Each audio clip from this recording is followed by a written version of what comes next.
हरियाणा के मुख्यमंत्री मनोहर लाल पलवल दौरे पर हैं। झलकारी बाई देवी जयंती पर कार्यक्रम आयोजित किया गया, जहां मुख्यमंत्री बतौर मुख्य अतिथि पहुंचे हैं। वो संबोधित कर रहे हैं, क्या कुछ कह रहे हैं वो भी आप सुनिए।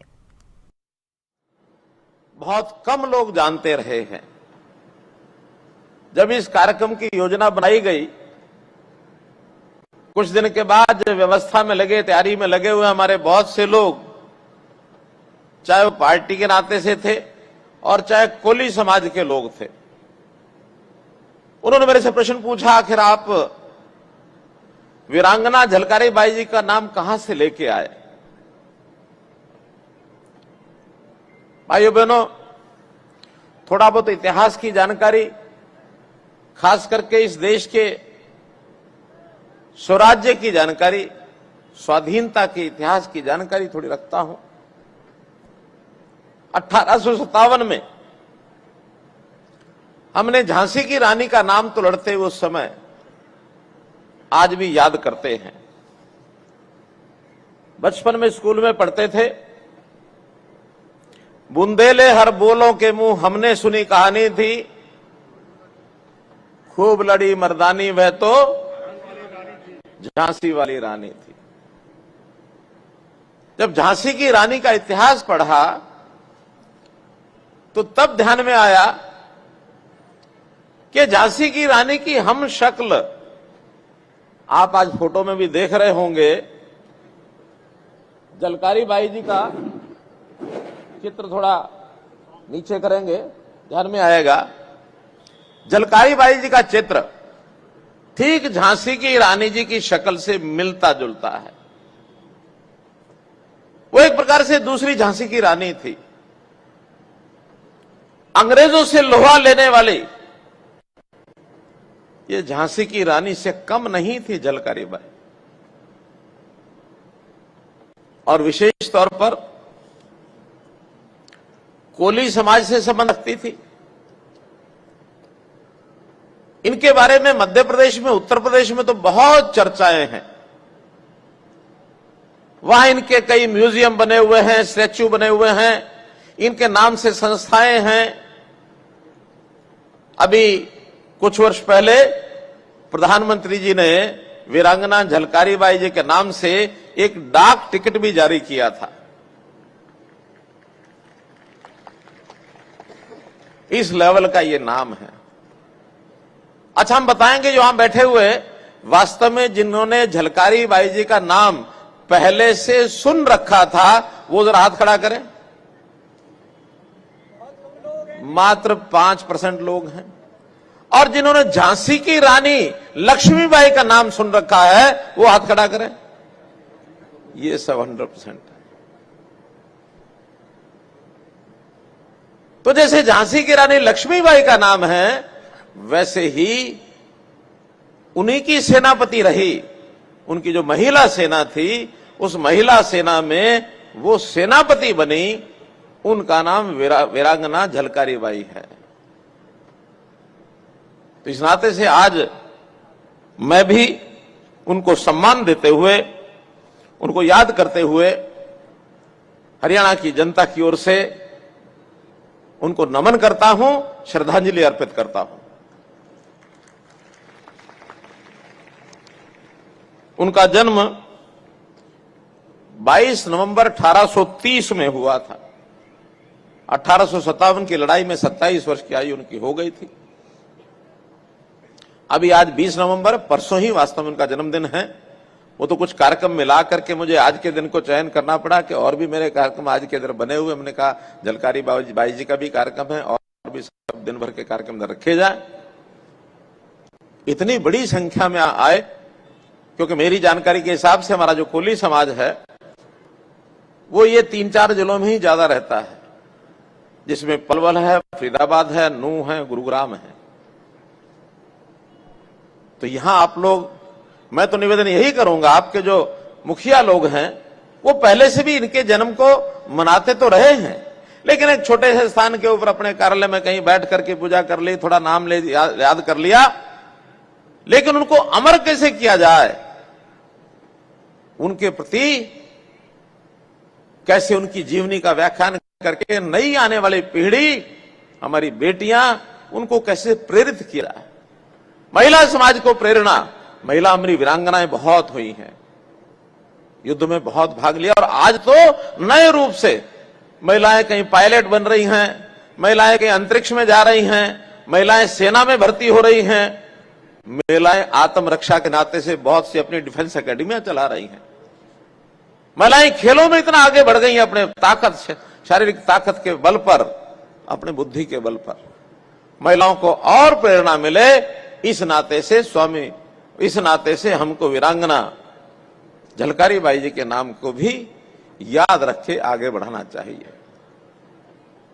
जैसे हम रानी जी की रानी झांसी लक्ष्मीबाई की जय बोलते हैं, वैसे वीरांगना झलकारी बाई की भी जय हमको बोलनी चाहिए।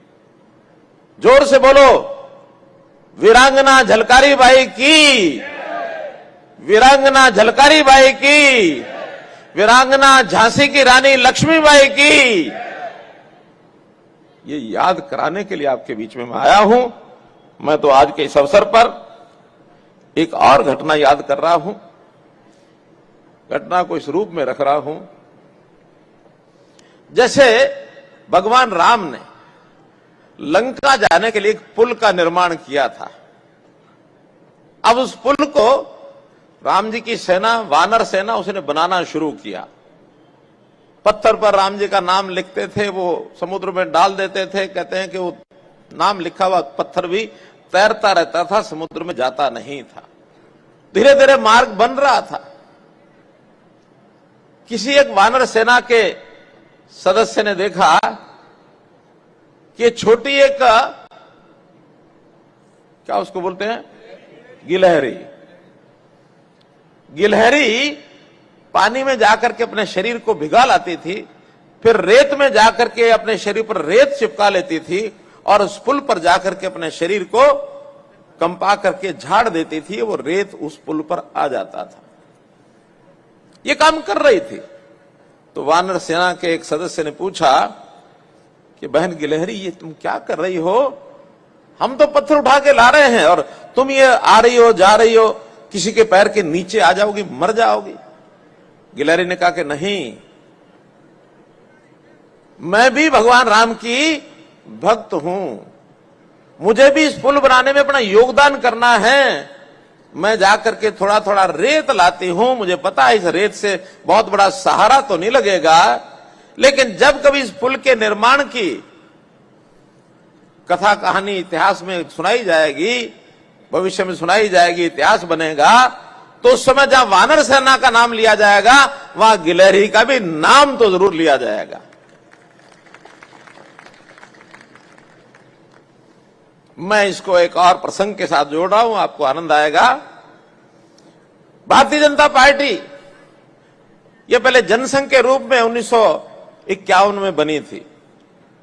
आगे चल करके इसी का नाम भारतीय जनता पार्टी हो गया।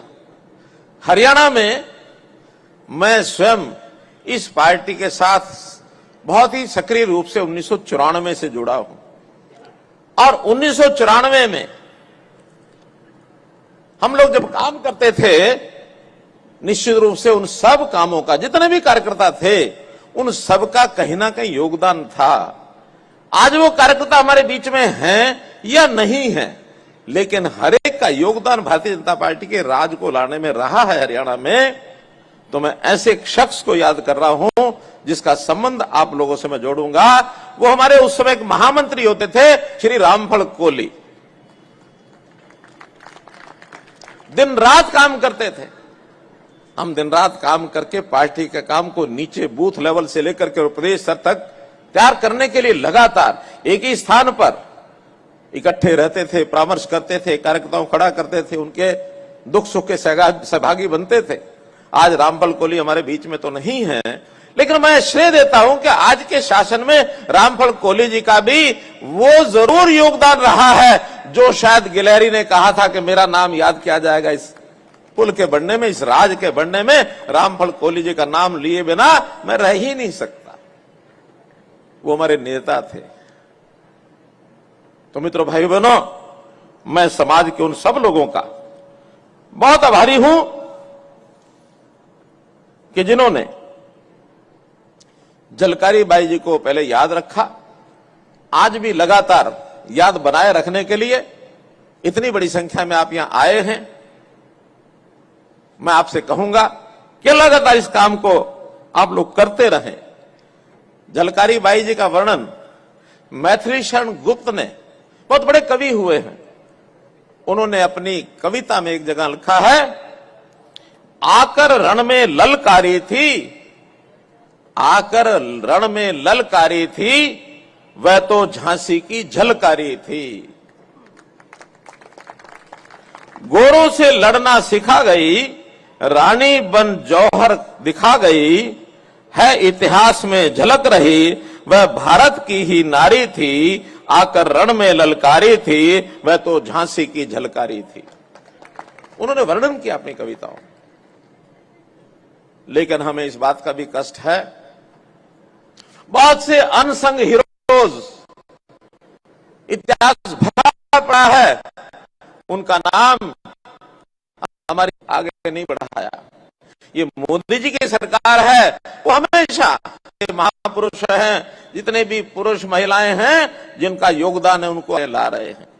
हमने भी उनकी प्रेरणा से हरियाणा में जो योजना चलाई, संत महापुरुष विचार प्रसार योजना, कोई भी संत महापुरुष हुए हैं उन सबकी जयंतियां, उन सबकी शताब्दियां ये हम सरकार की तौर से मना रहे हैं।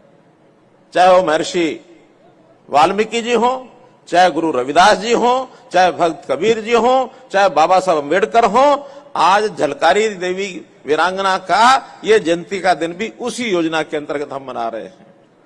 हमने और समाजों के भी, गुरु गोविंद सिंह जी की शताब्दी, गुरु तेग बहादुर जी की शताब्दी, बाबा बंदा सिंह बहादुर जी की शताब्दी, धन्ना भगत जी की शताब्दी, महर्षि कश्यप की शताब्दी, कितनी ही शताब्दियां मनाई हैं और आगे भी इन सब महापुरुषों को याद करते रहेंगे।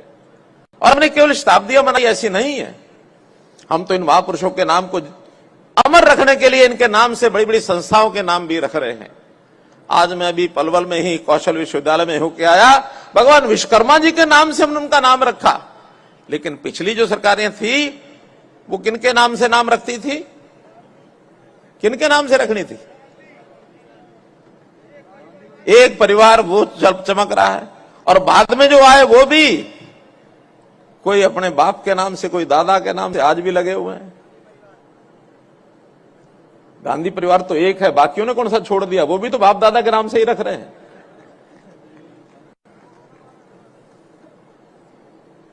हमने कहा कि नहीं, जिन्होंने देश की जनता को दिशा दी है, इस देश की जनता के लिए भले में सोचा है, हम उनके नाम को आगे बढ़ाएंगे। मित्रों, भाइयों बहनों, हमने तो इनके नाम से कई योजनाएं चालू की हैं और मेरे मन में यह है कि आज हम झलकारी देवी जी के नाम से एक स्कूल का नाम, पलवल के एक स्कूल का नाम ये वीरांगना झलकारी देवी जी के नाम से रख रहे हैं। राजकीय कन्या वरिष्ठ माध्यमिक विद्यालय पलवल कैंप नेशनल हाईवे 19 पर आगरा चौक के नजदीक सुभाष चंद्र बोस स्टेडियम के पास स्थित है। इसका नाम वीरांगना झलकारी देवी जी के नाम से आज मैं घोषित करता हूं। मित्रों, हमने इस गरीब समाज के लिए बहुत सी योजनाएं बनाई और योजनाओं के ऊपर लगातार हम काम कर रहे हैं। चूंकि मैं मुख्यमंत्री होने के नाते कई बार घोषणा कर चुका हूं कि 2,80,00,000 लोगों का ये जो जनता है, ये मेरे परिवार के सदस्य हैं, ये मेरा परिवार है और इस परिवार के दुख सुख की चिंता मुझे करनी है। इसके दुख सुख की चिंता मुझे करनी है। यहां कोई पीड़ित है, किसी भी रूप में बीमार है, इलाज होना है, हमने आयुष्मान भारत चिरायु योजना के अंतर्गत 5 लाख रुपए का बीमा कर दिया और सीमा भी जो पहले 1,20,000 रुपया वार्षिक सीमा थी आय की, उसको बढ़ा करके 1,80,000 रुपया कर दिया बीपीएल की आय। जो राशन कार्ड पहले सिर्फ 15 लाख लोगों को हरियाणा में दिए जाते थे राशन इस नाते से, वो बढ़ा करके हमने 39 लाख परिवार उस योजना में ले आए हैं जिनको राशन मिलता है, डबल से भी ज्यादा। हमने ऐसे लोगों के जिनका घर नहीं है, मकान नहीं है, उनको मकान मिले। पहले तो प्रधानमंत्री आवास योजना चल रही थी, अब नए सिरे से मुख्यमंत्री आवास योजना ये हमने बनाई है। उसके अंतर्गत है सब परिवारों को, जो गरीब परिवार हैं, संपन्न परिवार हैं, वो अपना काम कर सकते हैं, आगे बढ़ सकते हैं। गरीब परिवार को बढ़ना मुश्किल है, इनके लिए हमने योजनाएं बनाई हैं। हमने कई तरह की बीमारियां समाज में से खत्म कर दी हैं। 3C को खत्म करना, ये हमने घोषणा की है, करप्शन, क्राइम और कास्ट बेस्ड पॉलिटिक्स। हम महापुरुषों की तो सम्मान करेंगे, लेकिन कास्ट की राजनीति नहीं करेंगे। अगर कास्ट हमने बनानी है, गिननी भी है, तो हमारे लिए 2 कास्ट हैं। मोदी जी ने कहा, एक अमीर जाति, एक गरीब जाति। और पहले हम गरीब जाति को अपनाएंगे। गरीब जाति का उत्थान, इसका भला करना, अंत्योदय की योजना पंडित दीनदयाल उपाध्याय के कहने पर इनको आगे बढ़ाएंगे। चाहे बच्चों की शिक्षा हो, चाहे वो स्वास्थ्य हो, चाहे वो सुरक्षा हो, चाहे स्वावलंबन हो, चाहे वो स्वाभिमान हो, चाहे वो सुशासन हो, चाहे वो सेवा हो। 3C को खत्म करेंगे, 7 स्टार स्टेट हम बनाएंगे। शिक्षा, स्वास्थ्य, सुरक्षा, स्वाभिमान, स्वावलंबन, समर्पण और सेवा। ये 7 हमारे एस रहेंगे, जिसके आधार पर हम चलाएंगे सरकार प्रदेश को। हम तो माताओं बहनों की, महिलाओं की कोई सेवा करनी है, कहीं भी कोई कठिनाई आती है, उसको दूर करने के लिए हम तैयार हैं।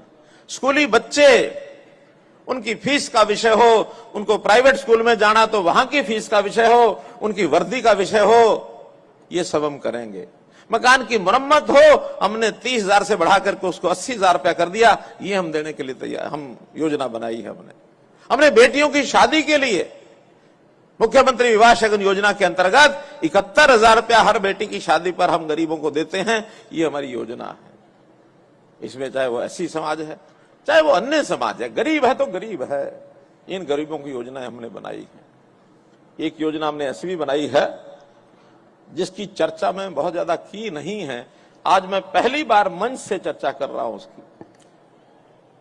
कभी कोई सदस्य परिवार का, गरीब परिवार का चला जाता है, विशेष तौर पर जो कमाने वाला सदस्य वो चला जाता है, तो परिवार कठिनाई में आ जाता है। उसकी मृत्यु किसी भी प्रकार से हुई हो, चाहे वो एक्सीडेंट में हुई है, चाहे बीमारी से हुई है, चाहे प्राकृतिक तौर पर कोई बात हो गई हो, लेकिन परिवार का सदस्य चला जाता है, परिवार हिल जाता है। और बहुत परिवार बार बार मांग करते हैं कि परिवार का सदस्य चला गया, हमारी कोई सहायता करिए। हर बार हर व्यक्ति को और डिमांड रखनी पड़ती है। हमने पिछले कुछ समय से ये डिमांड वाला विषय खत्म कर दिया, और गरीब परिवार जिसकी आय 1,80,000 रुपए से कम है, जो बीपीएल है, उसके लिए राशि निश्चित कर दी है। अलग अलग आय वर्ग के हिसाब से अलग अलग की है, उसके भी कारण आप समझ सकेंगे जब मैं बताऊंगा। 6 साल से 12 साल किसी भी बच्चे का किसी भी कारण से निधन होगा, उसको 1 लाख रुपया मिलेगा। यह कोई खुशी की बात नहीं है, लेकिन मन में पीड़ा आती है कि कुछ ना कुछ परिवार की सहायता की जाए। 12 से 18 साल की आयु में एक नौजवान होता है, उसका देहांत होता है, दुख भी होता है, लेकिन फिर भी 2 लाख रुपया परिवार को उसका हम देंगे। अगर 18 से 25 तक किसी नौजवान का देहांत हो जाए तो उसको 3 लाख रुपया देंगे, गरीब परिवार है तो उसको देंगे। और 25 से 45, क्योंकि ये कमाने वाले नौजवान, कमाने वाले व्यक्ति होते हैं, ये चला जाता है, परिवार का ताना बाना हिल जाता है, उस परिवार को हम 5 लाख रुपया देंगे। और 45 से 60 वालों को भी 3 लाख रुपया देंगे। तो अलग अलग श्रेणी के हिसाब से 1 लाख, 2 लाख, 3 लाख, 5 लाख, 3 लाख, इस प्रकार से हम ये परिवारों के उन सदस्यों को अपने आप जाएगा, किसी को अप्लाई करने की जरूरत भी नहीं होगी। हाँ, जब तक अप्लाई करने की बात कहते हैं तब तक आप सूचना जरूर दो, क्योंकि देहांत होने के बाद सूचना देनी पड़ेगी। तो सूचना के आधार पर हम अपने एडीसी के यहां एक जानकारी दे सकते हैं। हमने ओल्ड एज पेंशन बुजुर्गों की 60 साल का होने के बाद उसके घर में बैठे उसकी पेंशन पहुंचाने का काम कर रहे हैं, उसको अप्लाई करने की जरूरत नहीं है। विधवा बहनें, दुर्भाग्य होता है, फिर भी उसकी अगले जनवरी के महीने से 3,000 रुपये इन सबकी पेंशन हो जाएगी। और केवल इनकी नहीं, हमने 2 वर्ग और छांटे हैं। बहनें विधवा हो गई, दुख होता है, लेकिन अगर कोई भाई जिसकी पत्नी का देहांत हो जाए, दुख तो उसका भी होता है नहीं? तो 40 साल की उम्र के बाद अगर कोई भाई विधुर हो गया उसको भी पेंशन देंगे। और एक कदम आगे, मान लो किसी कारण से गरीब है, 1,80,000 से नीचे आए है, 1,80,000 से नीचे आए हैं और किसी कारण से उसकी शादी नहीं हुई, बहुत कारण होते हैं, तो 45 साल की आयु पार करने के बाद महिला हो या पुरुष हो उसको भी पेंशन दे देंगे। ये दुख तकलीफें हैं समाज की, इन तकलीफों को शायद ही कोई समझ पाया हो। तो मित्रों, भाइयों बहनों, स्कीमें तो जैसा बताया गया बहुत स्कीमें हमारे पास हैं। इन स्कीमों के कारण से हम समाज के हर व्यक्ति की चिंता करते हैं। और एक जानकारी, फिर बाद में कुछ घोषणाएं करके मैं अपनी बात समाप्त करूंगा। जानकारी तो यह है कि आज का सम्मेलन बहुत सफल सम्मेलन, आपको बहुत बहुत बधाई। और अब यहां से जब आप निकलेंगे, जाएंगे अपने अपने घरों को, तो जिन बसों में आप आए हैं उन बसों में चढ़ते समय आपको, क्योंकि दोपहर का समय हो गया, भोजन मिला नहीं है, तो एक भोजन का पैकेट तो मिलेगा ही जब बस में जाएंगे। साथ में एक कैलेंडर मिलेगा, झलकारी बाई जी का वो कैलेंडर होगा, ताकि हम घर में झलकारी बाई जी के चित्र को घर में लगा सके। वो कैलेंडर जिसमें अगले साल की सब छुट्टियां उसमें लिखी होंगी। 1 जनवरी से अगले साल से लागू होगा, अगले साल भर की छुट्टियां सब उसमें रंग के साथ अलग अलग रंग से दिखाई गई होंगी। लेकिन 1-2 छुट्टियां उसके अंदर अंकित नहीं है। वो 2 छुट्टियां हमें भी पता नहीं है कब आएंगी, वो भारत सरकार उन 2 छुट्टियों के बारे में बताएंगे। वो 2 छुट्टियों का उल्लेख मैं जानबूझ के कर रहा हूं। उसमें एक छुट्टी उस दिन आएगी जिस दिन विधानसभा का चुनाव है, और एक छुट्टी उस दिन आएगी जिस दिन लोकसभा की पोलिंग, पहले लोकसभा फिर विधानसभा। तो ये जो पोलिंग वाले दिन है उसको गोल कर लेना, उस दिन को याद रखना, और उस दिन क्या करना है ये मैं नहीं बताऊंगा, ये आप समझदार हैं। जो मेरी बात को समझ गए हैं वो जरा हाथ खड़े करो।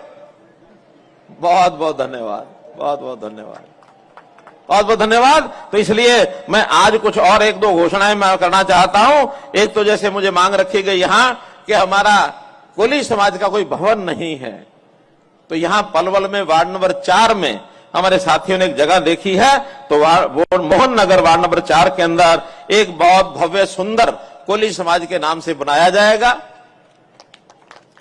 और उसी में वीरांगना झलकारी बाई जी का एक बहुत बड़ा स्टैच्यू ये भी लगाया जाएगा। इसके ऊपर 3 करोड़ रुपए की ये लागत आएगी। इस नाते से ये आपको जानकारी देना बहुत जरूरी है। मैं चाहता हूं कि झलकारी बाई जी का चित्र घर घर पहुंचे और उनकी इस प्रतिमा के सामने साल में कम से कम एक बार जब उनकी जयंती आती है उस समय हम कार्यक्रम भी करें, समारोह भी करें, और ऐसी वीरांगनाओं को याद करते हुए नई पीढ़ी को हम प्रेरणा दें। इस प्रेरणा से अपने समाज को, अपने देश को, अपने प्रदेश को, सबको लाभ होने वाला है। आपने मेरी बात सुनी, आपका बहुत बहुत धन्यवाद, बहुत बहुत आभार।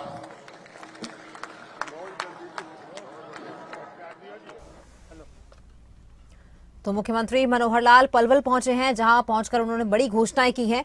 जनसभा को उन्होंने संबोधित किया, बड़ी घोषणाएं उन्होंने की हैं। झलकारी बाई का उन्होंने जिक्र किया है और उन्हें याद किया है। तो उनकी जयंती के मौके पर उन्होंने खास घोषणाएं की हैं। उन्होंने कहा कि महिलाओं के लिए झलकारी बाई प्रेरणा का स्रोत बनी, इसके साथ ही उन्होंने देश की आजादी में अहम योगदान दिया। और इसी के साथ उन्होंने एक स्कूल की जो घोषणा की है, स्कूल के नाम पर, झलकारी बाई देवी के नाम पर एक स्कूल के नाम रखने की घोषणा जो है मुख्यमंत्री की ओर से की गई है। इसके साथ ही कई तरह की योजनाओं की आज मुख्यमंत्री की ओर से घोषणा की गई है। तो महिलाओं के लिए झलकारी बाई प्रेरणा का स्रोत बनी। और मुख्यमंत्री की ओर से कहा गया कि आज का ये जो कार्यक्रम है, आज का ये जो कार्यक्रम रखा गया था, जो उन्होंने जनसभा को संबोधित किया, संपूर्ण तरीके से ये सफल हो चुका है। और मुख्यमंत्री ने जो है लोकहित में कई सारी घोषणाएं की हैं। इसके साथ ही रानी लक्ष्मीबाई का भी उन्होंने जिक्र किया है, झलकारी बाई को उन्होंने जिक्र किया है। उन्होंने इसके साथ ही विपक्षियों पर भी निशाना साधा है। उन्होंने 3C के बारे में भी जिक्र किया। उन्होंने कहा कि 3C को हम जो है खत्म करेंगे, कास्ट बेस्ड राजनीति हम नहीं करेंगे। और आज का सम्मेलन जो है बहुत सफल सम्मेलन रहा। कार्यक्रम से वापस जाने वालों को जो है खाना मिलेगा। तो इस तरह की तमाम घोषणाएं जो है मुख्यमंत्री की ओर से की गई हैं। पलवल मुख्यमंत्री पहुंचे, इसके साथ ही उन्होंने कोली समाज का जिक्र किया। कोली समाज को एक भवन देने का जो है जिक्र मुख्यमंत्री की ओर से किया गया है।